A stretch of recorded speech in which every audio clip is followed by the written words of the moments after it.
And Wittgenstein I always found to be an interesting character, both personally and in writing. He had several phases in his career. And in an earlier phase, while he was a prisoner of war in Italy, he wrote a book, that became a leading discussion of in logic and broader issues in philosophy. That was a very, I thought, elegant, concise, interesting book that looked at 7 different propositions, and then at the very end sort of tied the whole thing together in a few pages in which he explained why philosophy, as it had been practiced up till that point, was fundamentally flawed and, in a sense, pointless. And so that book sort of explained the entirety of philosophy very briefly and concluded with a distinct conclusion at the end about the value of that discipline. Why did he think that the way we had been practicing philosophy was useless? Because what he thought was that philosophical questions as they'd been conceived up till that point were the result of the misuse of language, and that by asking unanswerable questions, we got ourselves into a pointless quagmire. Like a semantic... Right. Okay. And so that he said, if a question can be asked, so too can it be answered.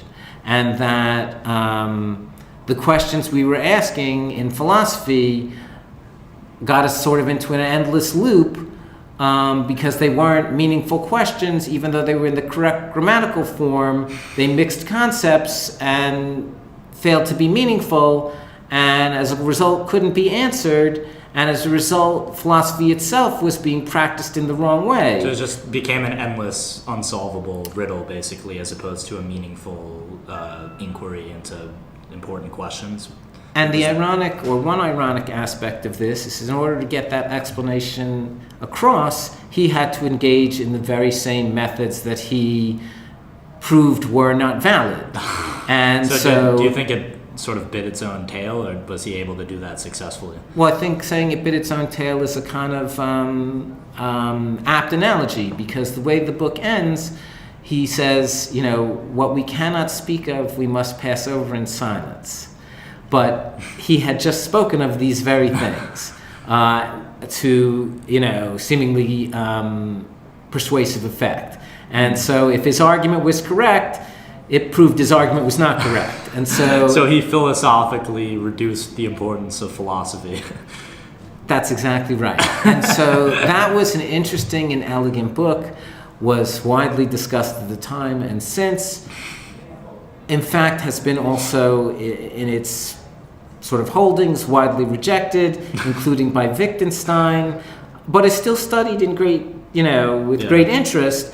But he then created a whole second school of philosophy that involved an analysis of, sort of looked at language in a different way, and looked at language as language, to use an analogy he used, language games, that created a whole different school of philosophical thought that then, so he sort of in his career was someone who wrote very few books.